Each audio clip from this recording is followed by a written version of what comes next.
Gemini astrology is one of my favorite topics. I have taught it multiple times. It is because of the accuracy that it gives, insight that it provides.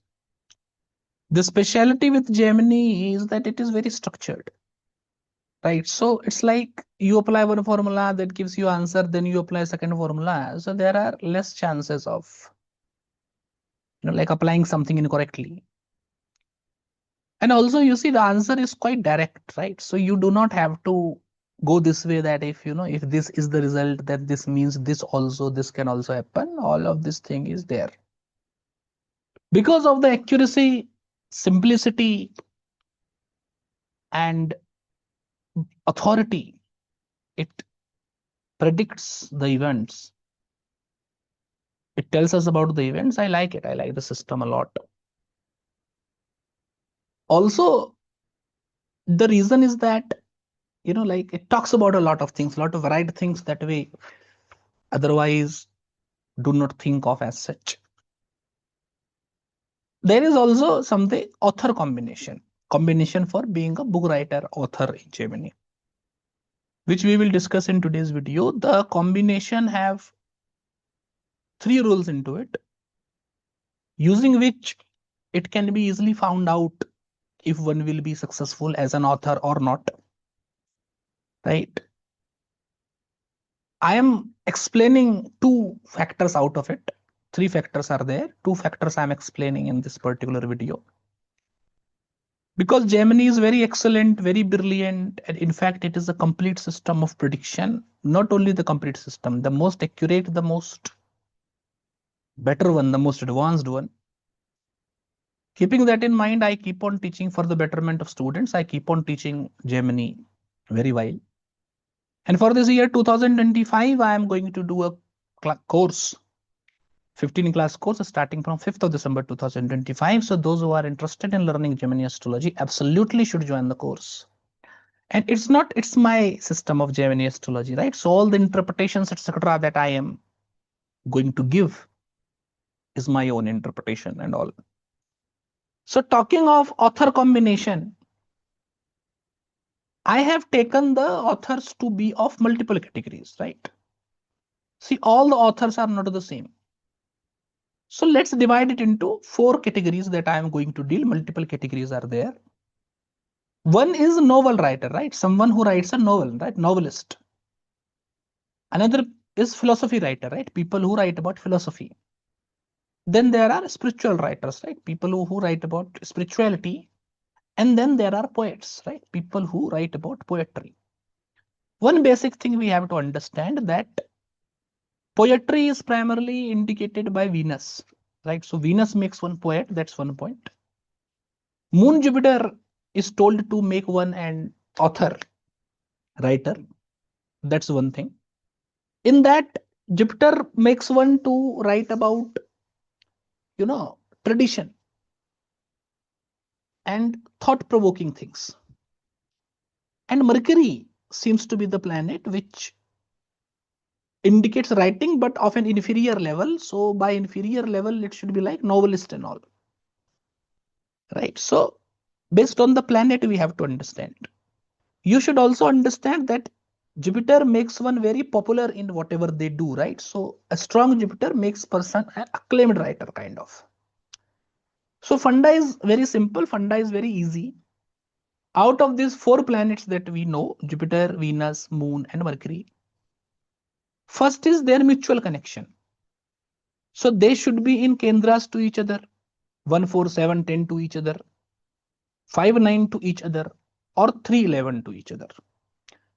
It's not easy. Right? It's not like simply this particular way. So at least 2 of them should be in Kendra to each other. All 4 of them in Kendra to each other, it's good. All 3 of them in Kendra to each other, it's fine.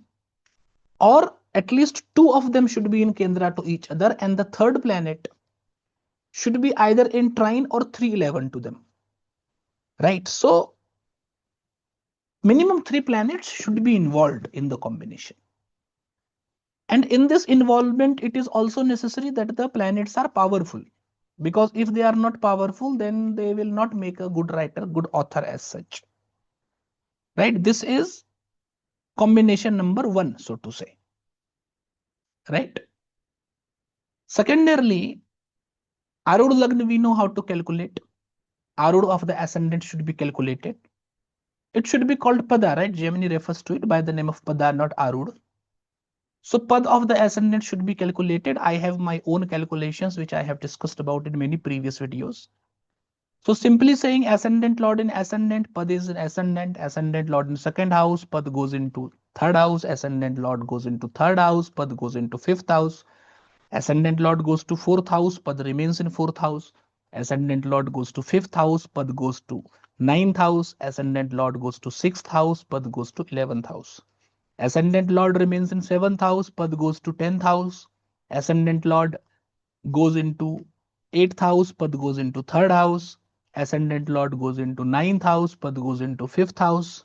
Ascendant lord goes into 10th house, Pad goes into 7th house. Ascendant lord goes into 11th house, Pad goes into 9th house.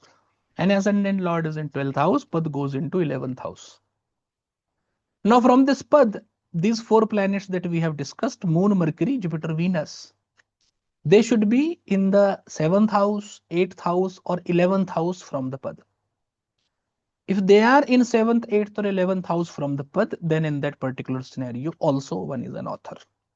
Now there are 2 combinations, and you see, as I told you, Gemini is very precise, very much to the point.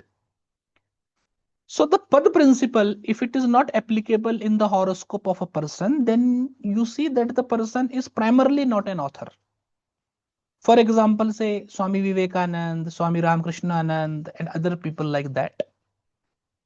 They do not have combination from Pad or Arud, what you call. So you see, Swami Vivekanand have written books related to spirituality, which have been very phenomenal, but his prime profession is not of a writer. Right? So when it is not connected to Pad, it's not the primary profession of the individual, but the earlier combination, right? Moon, Mercury, Jupiter, Venus being in 311 Kendras or 5-9 to each other, with minimum 3 planets being involved, this combination should be present in every writer's horoscope. And based on this, we have to interpret the things very clearly. In fact, I will tell you that in the case of poets, 8th house from Arur Lagna, 8th house from Pad of the ascendant, right? So Arur Lagna is not a good word to use, right? So 8th from Lagna Pada or Pada Lagna, what you should say. 8th from Pada Lagna, there should be one of the planets, right? I will say planets, you will understand that these 4 planets only. I will not repeat, right? Moon, Mercury, Jupiter, Venus. 8th from Pada Lagna, there should be planets. And the mutual connection between the planets should be mostly 311. Right? So 2 planets in Kendra to each other and 2 other are 311. Right? Now this 311 can happen with multiple variations, right? Like the 2 planets in Kendra can be in the same Rashi, so other planets in 311 can be conjoined at other place in the 11th or 3rd to them, right? So 3-4 variations can be there. But one is poet when 8th from Arud Lagna have one of these planets, and these planets with each other have a primary 311 connection, then in poetry one does well. For people who write on spirituality, both these people, right, who are spiritual in practice and write book secondarily, or say who write on spirituality only, right, and whose primary thing is to write only, right, spirituality, spiritual experiences and all. 8th house from Arur Lagna, there should be planet. 11th house from Arur Lagna, there should be one of these planets. But as I told you, the principle of Arur or Pada Lagna is not that important as such. Most importantly is that the 4 planets should have a trinal connection with each other, in trine to each other. So 2 of them can be in Kendras, but trinal connection should be there. Like out of the 4 planets, all 4 cannot be conjoined, all 4 cannot be in Kendras to each other. So 2 can be in Kendras, third one can be in trine, or 2 can be in Kendras, 2 other can be in Kendras, and these 2 set is being in trine to each other either ways, but trine combination happens to be prominent. In the case of philosophers also, 8th house from Pada Lagna, there should be one of these planets. And the connection between these 4 planets should be primarily of 311 connection and Kendra. That's including Kendra and 311 both. And in the case of novelists, seventh from Padalagna, primarily there should be planets. And these three planets, right? These four planets in their mutual connection to each other, they can have any type of mutual connection. Kendra, trine, and 311, all of that should feature, right? So 2 in Kendra, 1 in trine, 1 in 311, this full setup should feature. Now, depending on which planet is very powerful, based on that, we should decide, we should know what type of author, what type of writer the individual is. I will take a few examples that will help you in finding it out.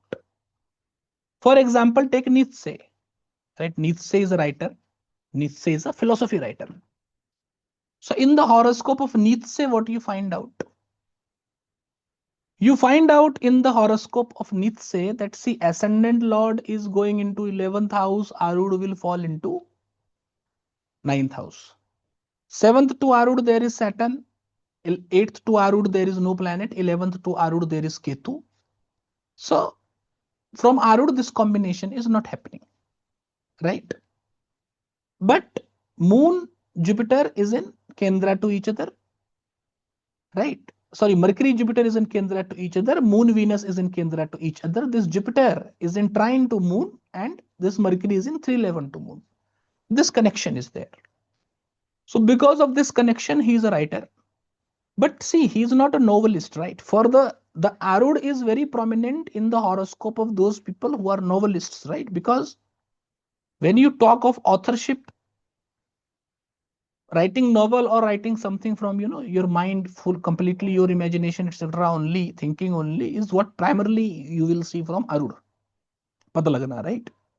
This combination, the mutual connection between these planets indicate the quality of expression or the desire to write which the person will have, and he can write based on that also.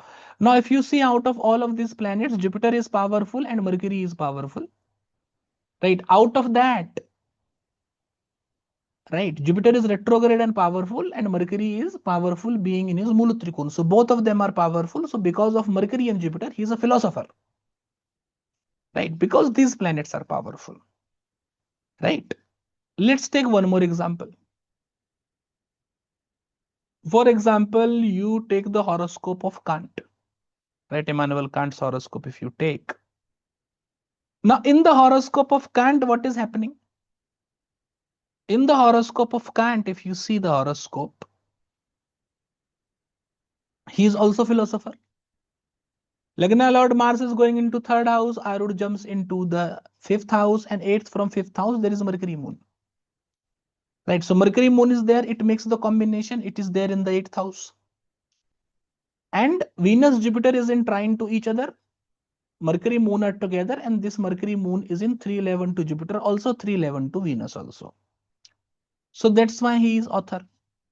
Now you see, out of these planets, Venus is very powerful, being in his own Rashi. And Mercury, though debilitated, but is Vargottam, right? So because Venus Mercury is very powerful, once again Mercury is powerful. Mercury indicates the intellectual pursuit. So Kant is a philosopher, right? That's the basic point. But he primarily works on ethics and aesthetics, right? Because he primarily worked on ethics and aesthetics, see, it is 8th from Arur, right? So 8th house indicates, the falling morals, etc. of the society. So he wrote primarily on it, right? That is the thing, that is the defining factor, right? Mercury here stands out to be the most powerful planet. Why Mercury appears here to be more powerful planet as compared to Venus? Because Mercury is making combination in his own right also, and 8th from Arud also, but Venus is making one type of combination only, right? Let's take another example of a very popular writer, Agatha Christie. She is a novelist, right? Now, in the horoscope of Agatha Christie, what is happening? That Lagna Lord Jupiter goes into 2nd house, the Arud falls into 3rd house, 8th from the Arud, there is Mercury Moon combination. So very good. Mercury Moon combination is there. Now this Mercury Moon is together, which is in trine to Jupiter, right? And this Jupiter is in Kendra to Venus. Both of the combinations are applicable here. Who is the most powerful planet? Jupiter is in Capricorn Rashi, own Pisces Navamsh, right? Moon is in exalted Navamsh. Mercury is in Virgo Rashi, and Jupiter is in his own, Venus is in his own Rashi. So most powerful planet happens to be Venus, right? Venus indicates poet.